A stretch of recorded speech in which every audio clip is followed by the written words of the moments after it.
lihat Gideon. Waktu roh Tuhan menguasai, ditiup sangkakala, orang-orang dikerahkan ikut dia. Mau kok ikut? Next. Hakim-hakim berapa setelah ini? Hakim-hakim 11 itu bicara tentang Yefta. Hari ini kita mau melihat kisah-kisah yang kita punya kisah yang tidak sama satu dengan yang lain. Betul nggak? Kita punya kisah masing-masing. Tidak sama. Tidak persis, tidak sama.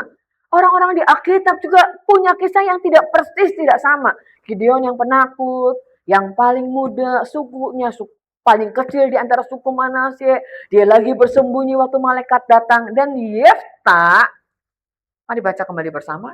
Lalu roh Tuhan menghinggapi Yefta. Ia berjalan melalui daerah Gilead dan daerah Manasye, kemudian melalui Mispa di Gilead, dan dari Mispa ia berjalan terus ke arah daerah Bani Amon. Bani Amon ini musuhnya yang menyerang orang Israel pada zamannya Yefta. Siapakah Yefta? Yefta itu ayat pertama disebut anak perempuan sundal. Yefta itu anak Gilead. Ini ada juga namanya daerah Gilead. Tapi memang bapaknya Yefta juga namanya Gilead. Gilead bapak Yefta itu punya istri sah. Tapi Gilead juga punya wanita. Disebutnya perempuan sundal kok. Kita mau menghaluskan gimana lagi. Bukan wanita selingkuhan juga. Karena mungkin hanya selewat saja. Kita nggak tahu persis lah ya. Karena ditulis perempuan sundal, bukan wanita lain, bukan istri kedua, bukan nikah siri. Tapi Alkitab menulis perempuan sundal, ya sudah begitu saja. Alkitab menulis begitu kok. Alkitab kan selalu apa adanya untuk menjadi pelajaran bagi saya, bagi kita semua. Yefta itu anak perempuan sundal. Dan sepertinya dibesarkan oleh istri sah dari ayahnya. Karena Alkitab menulis ketika mereka beranjak besar, maka anak-anak dari Gilead itu mengusir Yefta, ya. Berarti waktu kecil itu mereka sama-sama, setelah besar, setelah anak-anaknya tahu mungkin dari mana, kayaknya nggak mungkin tes DNA lah ya. Tapi karena mereka tahu ini begini-begini, oh itu bukan anak dari ibunya. Satu ayah tapi beda ibu, maka Yefta diusir keluar dan Yefta pergi dari rumah ayahnya. Kisahnya bukan kisah pahlawan sih, yaitu ya. Bukan kisah dari anak pahlawan, anak pangeran Diponegoro lah, anak dari siapa, bukan. Diusir keluar dan setelah itu pun belum muncul kepahlawanannya karena Alkitab mencatat dia hidup bersama dengan perampok-perampok. Apa ada harapan? Ada masa depan? Nggak ada kan? Betul nggak? Dia hidup bersama dengan perampok-perampok. Nggak ada masa depan, nggak ada harapan, nggak diceritain. Dia dibekali oleh ayahnya Gilead sebelum dia pergi. Dia dikasihlah uang saku, dia dikasihlah rumah sewaan. Nggak ada. Dia tinggal hidup bersama dengan perampok-perampok sampai pada masa Bani Amon menyerang orang Israel. Dan kemudian tua-tua dari Gilead ini mencari Yefta. Mungkin sudah didengar, oh ini gaulnya sama perampok-perampok, ini orang preman, ini orang hebat gitu ya. Dicarilah Yefta dan Yefta diminta memimpin peperangan melawan Bani Amon. Yefta bilang gini, dulu kamu ngusir aku, gitu ya. Adalah nanti Anda teman-teman baca lah ya.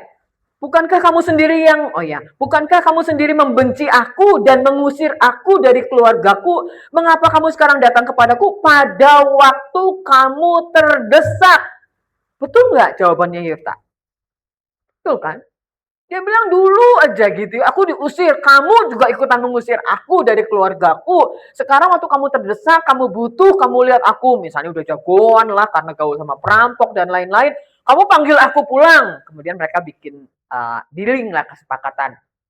Kalau nanti musuh kalah, maka Yefta akan diangkat menjadi pemimpin bangsa Israel. Dan deal lah di situ.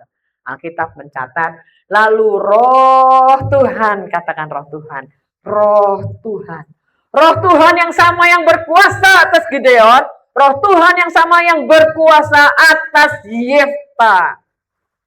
Ini bukan tentang doktrin, ini bukan tentang aliran, ini tentang firman Tuhan. Roh Tuhan yang sejak dari awal penciptaan melayang-layang di atas permukaan air. Pada waktu bumi belum berbentuk, semua masih gelap gulita. dan masih kuasa roh Tuhan melayani di atas permukaan air. Dan Tuhan berfirman, roh mengerjakannya dan semua jadi apa yang difirmankan oleh Tuhan.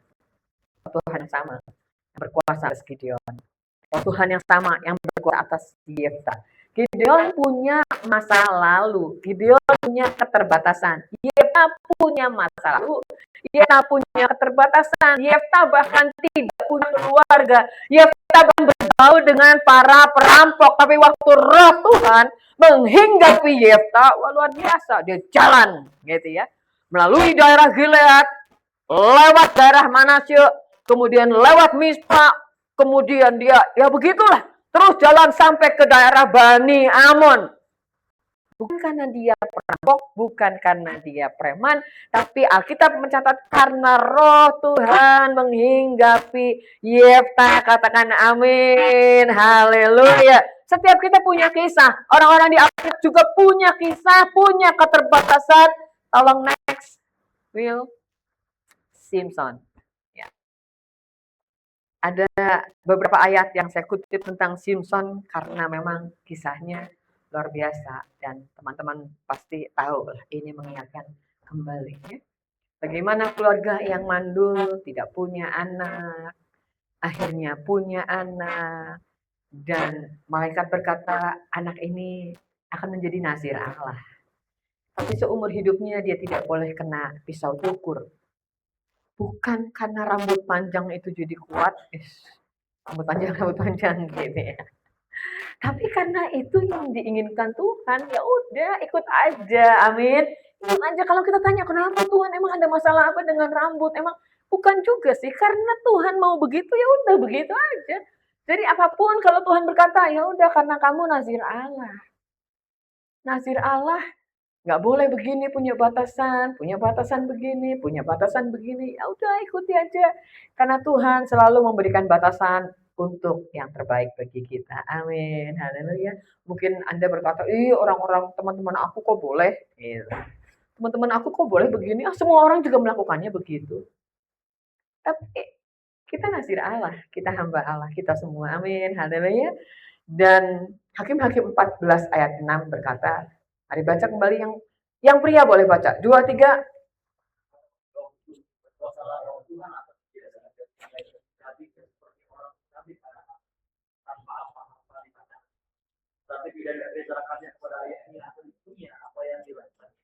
Ya, Simpson mau nikah. Dalam perjalanan dihadang oleh singa. Ya.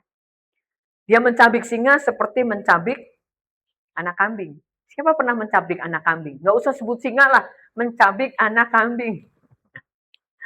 Atau gini, siapa pernah bikin sate kambing nggak dipotong-potong pakai pisau? Ah, itu udah sangat ringan kan? Menurut ukuran Simpson. Gitu. Ibu-ibu dah gitu ya. Bikin rendang, potong-potong pakai tangan, cabik-cabik, nggak usah pakai pisau atau cari pisau paling tajam. Golok gitu. Cari pisau pakai paling tajam. Loh, dia berkuasalah roh Tuhan atas dia. Sehingga singa itu dicabik seperti orang mencabik anak kambing. Anak kambing aja kita nggak pernah cabik kok gitu ya. Rendang aja kita cari pisau yang paling tajam kok untuk motong daging kambing. Tapi karena roh Tuhan berkuasa. Wah, begitu. Bukan tentang Simpsonnya sih, tapi memang roh Tuhan berkuasa dan waktu roh Tuhan berkuasa, seseorang akan menjadi seperti yang Tuhan mau, bukan seperti yang dia mau, begitu ya. Oh Tuhan berkuasalah atas rohku dan aku mau potong-potong ayam tanpa pisau, ya bukan juga. Karena itu tidak dibutuhkan lagi. Sekarang ada banyak pisau, ada banyak nih. Aku mau jalan di atas air. Ya untuk apa? Begitu ya. Tapi untuk sesuatu yang Tuhan mau, berkuasalah roh Tuhan atas dia. Dia cabik-cabik. Itu dalam perjalanan, belum ketemu musuh sih, tapi dalam perjalanan dia dihadang oleh singa, diambil singa, dicabik-cabik. Waktu roh Tuhan berkuasa. 7, lanjut next. Ayat berapa? Bukan 7. Ayat 19, yang wanita silahkan baca dengan suara yang keras. 2, 3.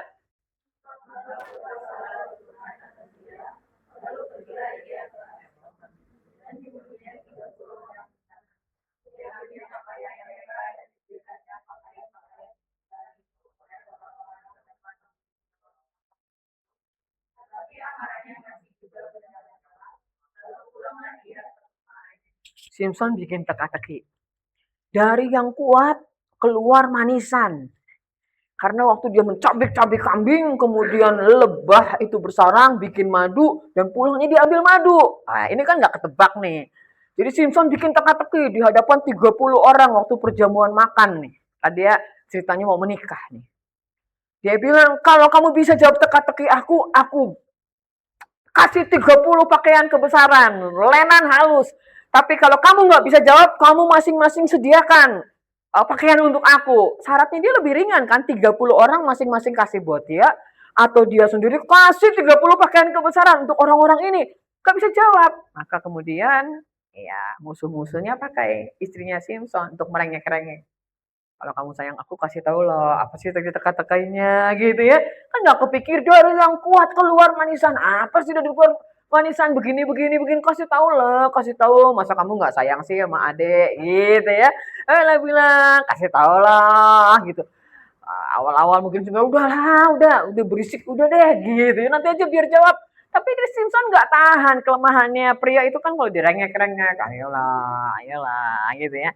Ayolah Pak, ayolah Bang, Koko, ayo gitu ya, tapi kakak, ayolah kakak, terus direngek-rengek, dia nggak tahan, aduh dia nggak tahan berisik, ya udah diceritain lah gitu ya, tadi aku begini, kan tadi dibilang ayah ibunya aja dia nggak ceritakan, kan? Dia bilang dia mencabik singa dan begini, maka cerita inilah, ketebak nggak teka-tekinya? Ketebak teka-tekinya, karena dibocorkan, karena ketebak teka-tekinya, maka dia harus memberikan 30 kain ke lenan, jubah dengan kain lenan halus, jubah kebesaran kepada 30 orang yang sama-sama dia. Nah, maka berkuasalah roh Tuhan, pergi dia ke Askelon. Pergi, dibunuh 30 orang, bukannya pinjem kayak permisi gitu ya. Permisi baik-baik, atau sewa lah ke tempat penyewaan pakaian. Nah, kalau kita kan sekarang gampang, tinggal sewa aja ke tempat penyewaan pakaian. Ini kan nggak begitu. Gimana ya ini udah janji nih kasih 30 baju bukan satu. Kalau satu ya udahlah mungkin dia punya. Kalau yang menang Simpson tadi itu orang 30 kan gampang, tinggal kasih aja jubahnya satu-satu. Yang menang mereka Simpson kalah kasih 30. Dari mana ini 30? Taylor mana begitu ya? Maka dia pergi dibunuh. Kenapa harus dibunuh? Ya entahlah, nanti Anda tanya lah kalau ketemu. Dibunuh supaya cepat, kemudian diambil bajunya kasih sama musuh-musuhnya. Alkitab berkata, maka berkuasalah roh Tuhan atas dia, dibunuh 30 orang, diambil pakaian, diberikannya pakaian kebesaran itu kepada orang yang dapat menjawab teka-teki itu. Tapi amarah masih menyala-nyala waktu dia pulang ke rumah ayahnya. Gitu, dia kesel gitu ya. Dan ujung amarahnya, hati-hati kalau Anda marah, ya, hati-hati. Kalau marah, kalau lagi kesel, please jangan membuat keputusan apapun. Katakan yes. Ya. Kalau lagi marah itu Anda menenangkan diri, guyur air lah. Guyur air banyak-banyak, masuk kamar mandi gitu ya. Waktu Anda marah, Anda langsung berkata-kata, kata-kata Anda sembarangan. Nanti setelah hilang marahnya, tarik kata-kata sudah tidak bisa, begitu ya. Orang tua marah, pukul anak pun hati-hati, anak itu bukan milik orang tua. Anak itu dititipkan oleh Tuhan kepada orang tua untuk dikasihi, untuk dirawat, untuk dididik, bukan untuk dipukul. Haleluya ya. Anak-anak muda juga bisa belajar kan? Sekalipun belum punya anak, haleluya. Amarahnya menyala-nyala, kemudian Simpson kasih istrinya balik gitu ya. Kalau dia marah sama istrinya, dipulangin istrinya, dan rentetannya jadi panjang karena istrinya dipulangin ke rumah mertuanya. Di kemudian hari mertuanya kasih istrinya sama temennya, wah urusannya jadi panjang.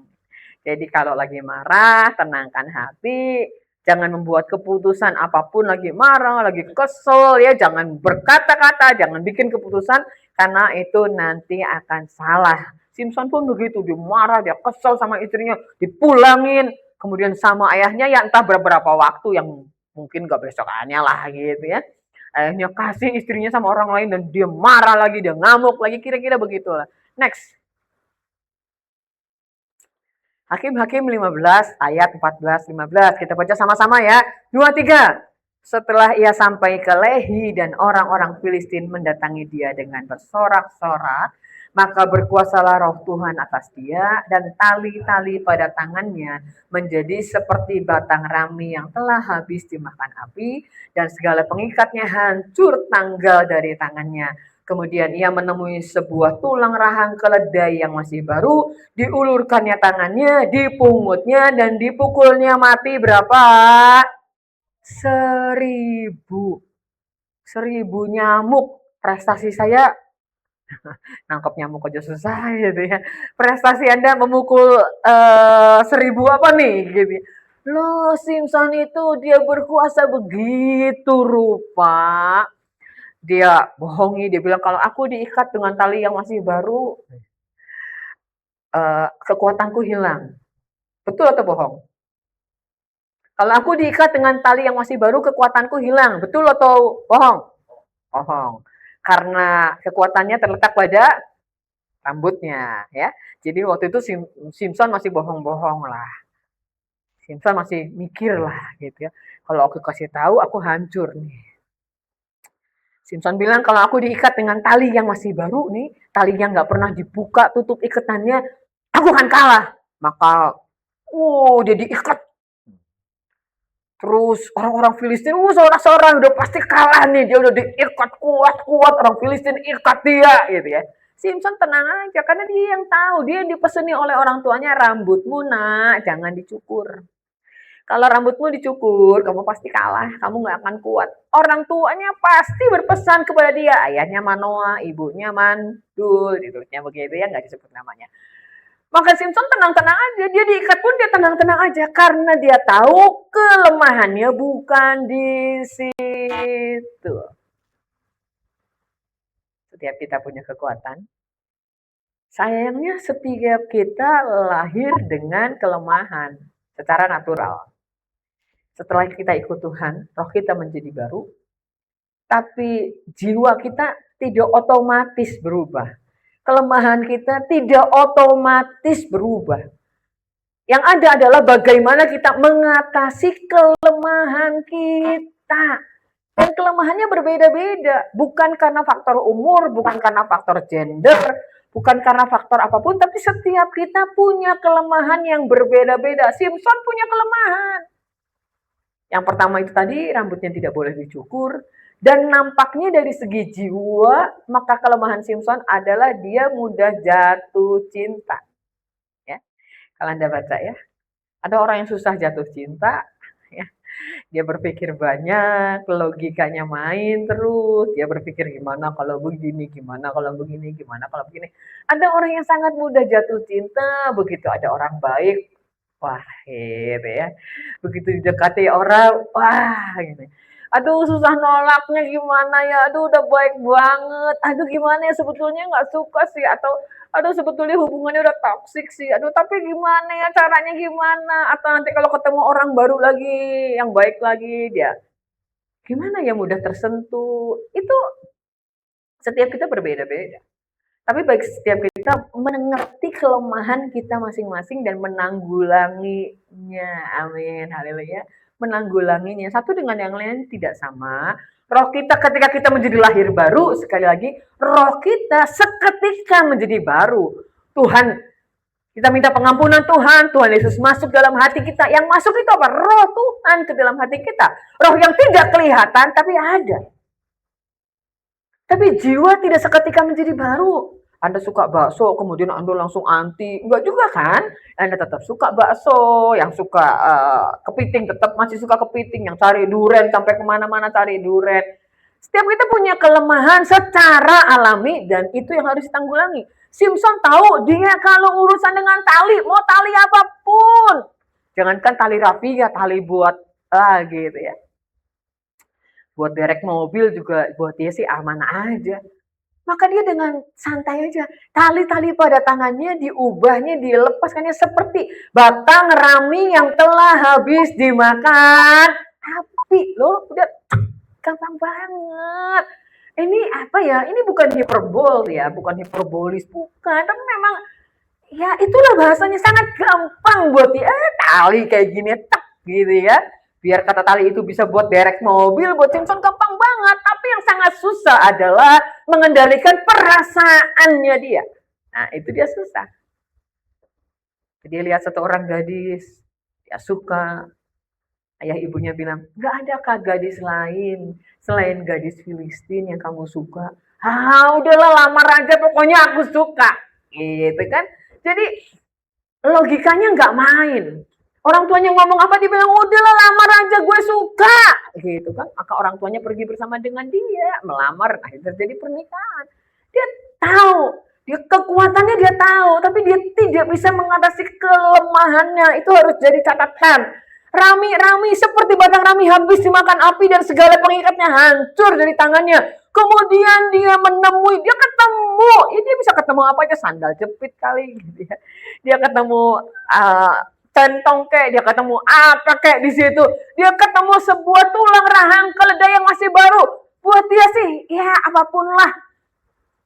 Bukan tentang tulang rahang keledainya kan. Dia nemu apa juga waktu Roh Tuhan berkuasa atas dia.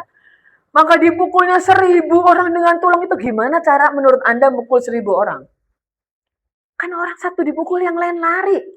Betul nggak sih? Soal cerita berkumpul 1000 orang, satu dipukul, sisa berapa? Ya kabur lah. Masa sisa berapa yang lain antri dipukul? Kan nggak juga. Ini sisa berapa? 990? Ya enggak lah, hilang semua, sisa 0. Kenapa? Burung aja begitu, teka-teki zaman kapan kan begitu. Burung 3 di atas kabel listrik. Satu di ketepel, sisa berapa? 2. Yang nggak ada sisa kemana? Kabur. Ini kok bisa sih pukul 1000 orang itu gimana? Kalau nggak orang yang sisanya itu dia pukul 1, logika kita dia pukul 1, yang lain nyerang dia dong, tekak dia dong, tangkap kan begitu kan kalau orang gap maling motor atau kan begitu. Nah Simpsonnya kelihatan kok dia nggak naik apa-apa, dia bisa pukul 1000 orang dengan tulang rahang keledai, tulang rahang. Tapi itu terjadi waktu Roh Tuhan berkuasa atas Simpson. Betul? Next. Siapa yang kita lihat sekarang? Bezalel. Keluaran 35 ayat 30 sampai 33. Kita lihat orang-orang dari banyak latar belakang.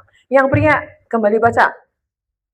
Jangan kehilangan suara di tengah-tengah ya, karena ini ayatnya panjang. Yang pria silakan, 2, 3. Berkatalah Musa kepada orang Israel, lihatlah Quran telah menunjuk Bezalel dan telah memenuhinya dengan roh Allah, dengan keahlian, pengertian, dan pengetahuan dalam segala macam pekerjaan, yakni untuk membuat berbagai rancangan supaya dikerjakan dari emas, perak, dan tembaga, untuk mengasah bagi mata supaya ditata, untuk mengukir kayu dan untuk bekerja dalam segala macam pekerjaan yang dirancang. Iya, terima kasih. Roh Tuhan bukan hanya memenuhi seseorang, memberi kekuatan untuk berantem, setuju nggak? Dan sekarang peperangan kita kan bukan darah dan daging untuk melawan pekerjaan si jahat.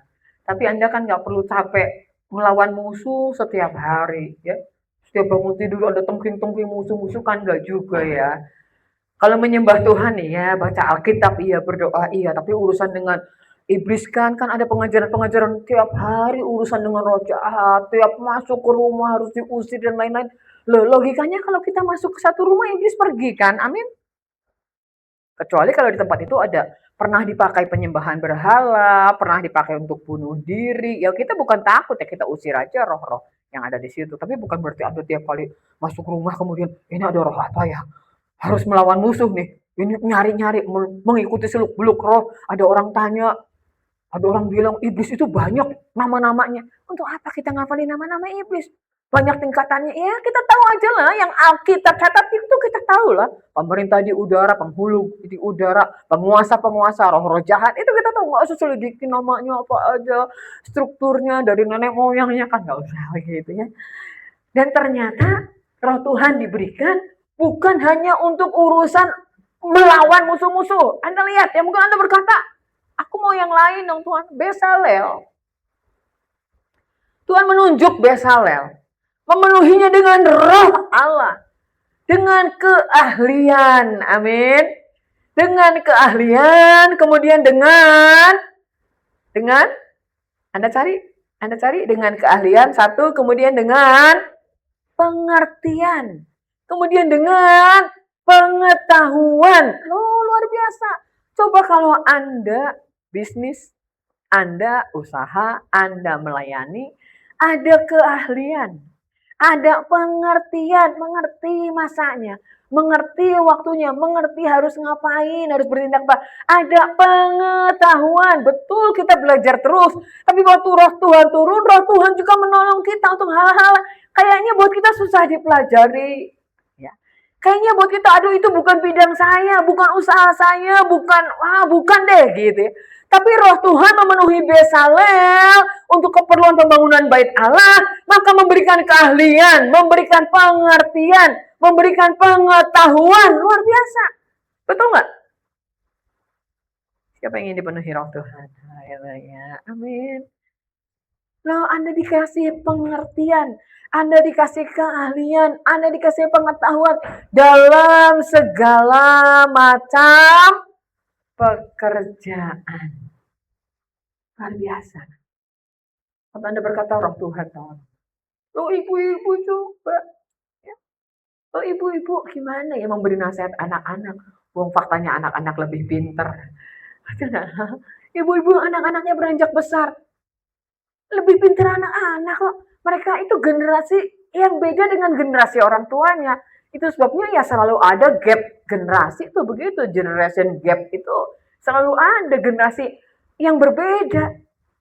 Saya masih ngalami ngetik di mesin ketik tuk tak tuk gitu ya. Oh, Anda nggak tahu kan, nggak pernah lihat gimana sih, kecuali di film ya, di sinetron ya. Masih beruntung saya. Saya tahu iPad, ya, saya tahu PC, tahu laptop, tapi saya juga tahu mesin tik. Zaman manual dulu, maka mesin tik saya harus di selotip hitam semua tools-nya waktu saya SMA. Bukan kita matanya yang ditutup, bukan. Mesin tiknya ditutup. Saya pikir guru saya pintar juga ya, guru SMA saya. Kalau mata ditutup bisa ngintip, di rumah nggak dipakai. Kalau selotip ditutup satu demi satu tools-nya, bukan seluruhnya. Di rumah mau dibuka udah lengket. Jadi di rumah pun mau pakai nggak dibuka lagi. Mau nggak mau ngafalin gitu ya. Ngafalin ya tools-nya di mana? Maka waktu saya kerja pertama input data, ya orang bilang, wih kok jago sih ngetiknya 10 jari? Ya gimana lagi? Karena dari dulu mesin tik saya ditutupin, wajib. Jadi begitu masuk pelajaran ngetik itu, saya lupa ya namanya, bukan TIK, pelajarannya apalah begitu. Guru saya itu beriksanya ditutup nggak itu semua mesin tik. Nah, Bezalel itu mengerjakan segala macam pekerjaan dari emas, perak, tembaga. Oma punya karyawan yang banyak bisanya dulu ya. Punya kerja ini bisa, ini bisa, ini bisa. Tapi Bezalel ini lebih daripada itu. Dia tahu emas, dia tahu perak, dia tahu tembaga, dia tahu mengasah batu permata, dia tahu mengukir kayu, nggak dioperin lagi ke orang lain untuk lipahat. Dia tahu bekerja dalam segala macam pekerjaan yang dirancang itu karena roh Tuhan. Amin. Karena roh Tuhan. Sekali lagi karena roh Tuhan. Kalau Anda berkata aku bukan orang pintar, nggak apa-apa. Yang penting dipenuhi dengan roh Tuhan. Ya. Nggak harus selalu punya 5 talenta. Mungkin punya 2 talenta, mungkin cuma punya 1 talenta. Minta roh Tuhan. Next, mengurapi.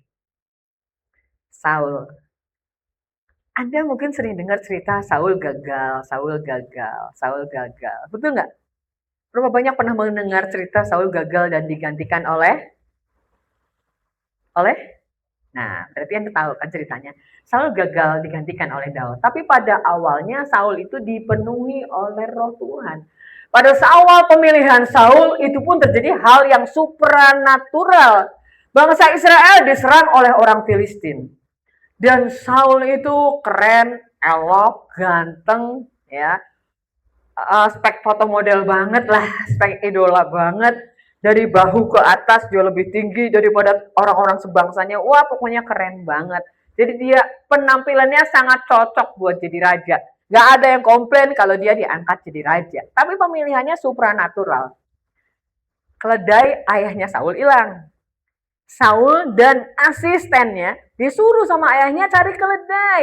Makanya Anda kalau orang tua Anda minta cari apa gitu ya, ikuti aja, siapa tahu. Gitu ya. Lo Saul jadi raja awalnya keledai kok. Keledai ayahnya hilang, Saul disuruh cari keledai. Ih, males lah, panas gitu ya, atau hujan atau papi mah gitu ya. Loh, Saul, ya udah dah, itu bawa tuh asisten dah, cari gitu. Asistennya bawa. Udah sampai kemana-mana nyari nggak ketemu, Saul bilang ini. Nanti ayahku bukan mikir keledai, mikirin kita nih. Bener nggak? Bener, pulang aja deh. Udah berhari-hari nih, nanti ayahku bukan mikirin keledai hilang, mikirin kita lagi hilang. Kita pulang. Asistennya bilang gini, jangan pulang dulu. Ada abdi Tuhan, ada nabi Tuhan, ada seorang pelihat. Kita tanya dia, kita nggak bawa apa-apa nih, nggak enak gitu ya. Makanan udah habis, jeruk habis, semuanya udah habis, salak juga habis. Karena kita udah berhari-hari. Udah tenanglah, saya masih simpan apa, udahlah bisa. Ketemulah mereka dengan abdi Allah. Samuel sebelumnya sudah diberitahu oleh Tuhan. Bukankah ini perkara supranatural? Setuju nggak? Saul keledainya hilang, disuruh cari keledai. Tuhan bicara kepada Samuel, akan datang satu orang yang sedang mencari keledai dan nanti akan ketemu kamu. Urusan keledainya gampang. Keledainya itu gampang, hanya jadi jembatan aja. Keledainya nanti ketemu. Tuhan tahu nggak keledainya di mana? Gampang urusan keledai ya, bilang gampang. Ada banyak hal yang gampang itu sih. Yang penting kita taat sama Tuhan. Saul bilang, salah. Samuel bilang begini, Tuhan sudah kasih tahu aku. Kamu akan datang kepadaku untuk cari keledai. Keledai nanti akan kuberitahukan. Tapi sekarang kamu ikut aku. Ada perayaan di kota ini. Datanglah ke perayaan. Dan Saul dijadikan tamu lah untuk rakyat Israel. Gitu ya. Samuel bilang begini kepada kepala dapur SPPG misal gitu ya. Tadi aku minta makanan dipisahkan lebih dahulu untuk orang yang akan datang selain kita. Samuel udah tahu. Sekarang keluarkan makanan itu. Maka dikeluarkan jamuan yang tadi dipisahkan untuk Saul. Jadi pemilihan Saul sebetulnya supranatural. Pemilihan Saul diawali oleh Tuhan sebetulnya, begitu ya. Maka kemudian Samuel setelah selesai semuanya, Samuel bicara hanya dengan Saul. Suruh bujangmu pergi, aku mau bicara. Tuhan minta aku untuk mengurapi kamu jadi raja. Entah Saul kaget atau tidak. Maka kemudian Samuel mengurapi Saul dan Samuel bilang nanti kalau kamu pulang, kamu ketemu rombongan nabi-nabi, kamu akan kepenuhan roh. Pada waktu itu belum, waktu diurapi itu belum, waktu dituang minyak itu belum.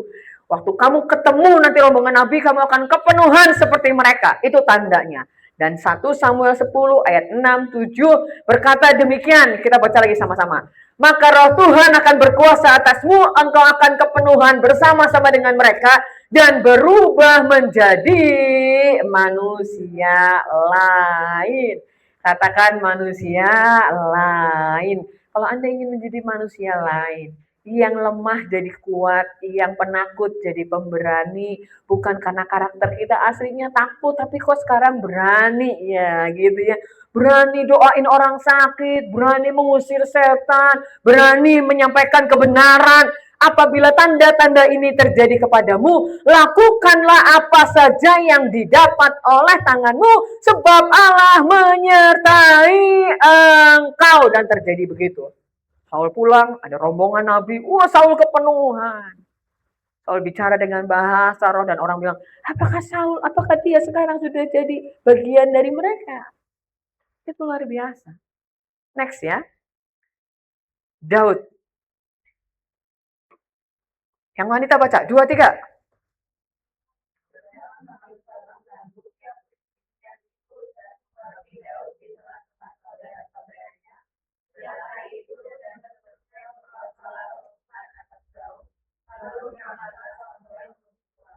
Daud sudah tidak usah lagi diceritakan hari ini. 40 tahun dia memimpin bangsa Israel dan 40 tahun bangsa Israel mengalami kemenangan. Dengan pasang surutnya Daud, kegagalannya Daud, bukan berarti orang yang dipilih Tuhan itu tidak pernah gagal ya. Yang pertama ada masa penantian. Daud itu waktu diurapi jadi raja masih unyu loh. Betul nggak? Masih muda loh. Masih muda, nggak dihitung, nggak dianggap Saul dihitung. Wow, speknya spek raja. Daud nggak dihitung. Ada acara Nabi mau ke rumah ayahnya Daud Isai. Daud masih menggembalakan, apa nggak sakit hati tuh? Sebegini saja kah? Tidak adakah anak yang lain? Samuel bertanya kepada Isai. Ada satu lagi, tapi dia masih di luar. Kita nggak akan makan sampai dia datang. Luar biasa. Betul nggak?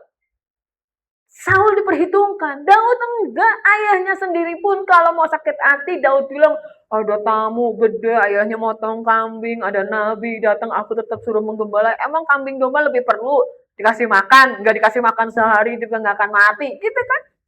Daud nggak diperhitungkan. Sampai Samuel bilang, kita tidak akan mulai makan kalau dia nggak datang. Datanglah Daud dan diurapi jadi raja. Tapi dia perlu waktu belasan tahun. Diperkirakan kalau yang awal terjadi di usia 16 atau 17. Dan Daud betulan menjadi raja umur 30. Ini berapa tahun? Betul nggak? Ini berapa tahun? Umur 30 sudah diurapi. Dia masih bolak-balik ke istana Saul. Ngek, main kecapi gitu ya. Nah, kalau Saul lagi, aduh nggak enak nih, ada roh jahat nih. Daud dipanggil. Daud udah tahu ini kakek-kakek.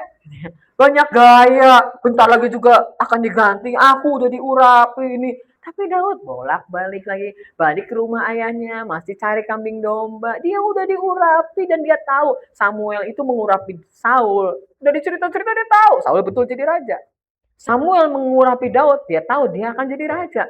Tapi belasan tahun itu kan bukan waktu yang sebentar. Setuju nggak? 13 tahun, 14 tahun, karena nggak ada kata-kata pastinya, diperkirakan belasan tahun. Itu kan bukan waktu yang sebentar, sampai 30 dia beneran jadi raja. Melewati masa-masa dia ngusir roh jahat kerjaannya. Nah, kalau dipanggil lagi, Saul kumat, datang. Ampun dah, gitu ya. Kumat maning gitu ya. Udahlah pergi main kecapi lagi, balik lagi ke rumah ayahnya gitu. Saul mau bunuh Daud, Daud pura-pura gila, ngeces supaya dianggap bukan ini panglimanya nih, bukan, udah ngapain sih orang gila ada di sini gitu ya. Ya udah melewati masa begitu sampai Daud dihabiskan di umur 30. Tapi setelah itu 40 tahun Daud menang perang karena roh Tuhan. Sejak hari itu dan seterusnya berkuasalah roh Tuhan atas Daud. Lalu berangkatlah Samuel menuju Rama. Next, sedikit lagi. Dan kita akan menyiapkan diri mengambil bagian dalam perjamuan. Tuhan memberikan roh kudus agar hidup kita berkuasa. Kita punya kisah yang berbeda-beda. Kita punya latar belakang yang berbeda-beda. Gideon yang penakut, betul. Gideon yang berkata, aku paling muda dari suku yang paling kecil di antara Manasye. Itu Gideon. Yefta, anak perempuan sundal, bergaul dengan perampok karena diusir oleh anak-anak lain. Saudara-saudara tirinya bergaul dengan perampok sampai akhirnya dia menyelamatkan bangsa Israel. Besalel, Simson, tadi kita belajar. Besalel kita belajar. Kemudian Saul, kemudian Daud. Yang gak punya spek sama sekali jadi raja. Semua karena diurapi oleh Tuhan. Katakan amin. Tuhan punya rencana untuk setiap kita dan gak borongan kok. Satu keluarga, iya betul. Tapi dalam keluarga ada Anda. Dengan semua kekuatan bawaan, dengan semua kelemahan bawaan. Sekali lagi, bukan kelemahan ketika kita dalam Tuhan. Tapi kita punya kelemahan bawaan, natural kita yang harus kita tanggulangi. Kita punya kekuatan juga yang harus kita tanggulangi kalau itu kekuatan bawaan kita. Kita berani, tapi beraninya bukan karena roh Tuhan, berani karena memang orangnya suka ribut, ngajak gelut gitu ya. Ya itu juga beraninya harus ditanggulangi, misal begitu. Ada orang yang lemah dalam hal keuangan yang menganggap, ya udahlah gampang lah, udah nggak usah hitung-hitungan lah, gampang lah, ceroboh, sembrono, itu juga kelemahan harus ditanggulangi. Ada kelemahan tadi sangat mudah jatuh cinta, itu harus ditanggulangi. Kelemahan dosa seksual, itu harus diatasi. Kelemahan, aduh udahlah, kalau lagi santai scrolling segala rupa begitu ya. Itu semua kelemahan yang harus ditanggulangi. Ada orang yang kelemahannya mudah marah. Tuhan nggak pernah kasih kita roh yang mudah marah, tapi itu ketidaksempurnaan kita karena kita lahir dari darah dan daging yang tidak sempurna.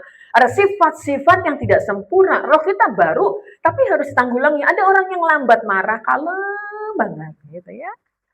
Ya, udah kakinya diinjek juga. Permisi, maaf kan katanya gitu ya, anekdotnya ya. Permisi, maaf. Ada orang yang kesenggol dikit aja, wah, gitu. Itu itu kan kelemahan yang harus ditanggulangi. Ada orang mudah marah, ada orang yang hmm, tapi Tuhan memberikan Roh Kudus agar kita hidup dengan penuh kuasa. Amin. Amin. Amin. Tuhan memberikan Roh Kudus agar kita hidup penuh dengan kuasa. Para pemusik, para pemuji maju ke depan.